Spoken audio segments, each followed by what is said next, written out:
ឬបងធ្វើយ៉ាងណាទៅជីវ៉ាអូននឹងថាបងនឹងស្នេហ៍នៅទៅតាំងពីពេលគេដំបងពេលដែលបងជួបមកអូនពេលនេះលោកបញ្ចប់ក៏មិនដឹងមកពីអីព្រោះតែថ្លៃមើលមកបងចិនបងនៅស្ទាំងស្ទើមិនហ៊ានសារភាពប្រាប់អូនក៏ដឹងថា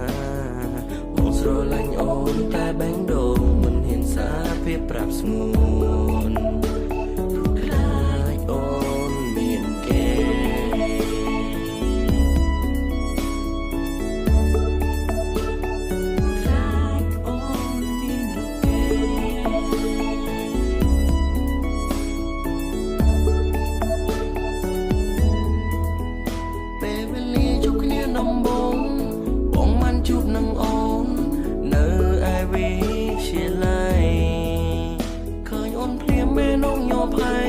មិនដឹងការអ្វីលើថ្លៃ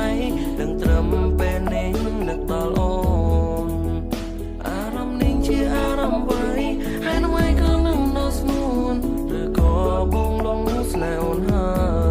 យតើឲ្យខ្ញុំធ្វើម្ដេចលោកអើយចង់សារភាពប្រាប់ត្រានត្រើយតែខ្លាចអូនមិនស្ដីរងបង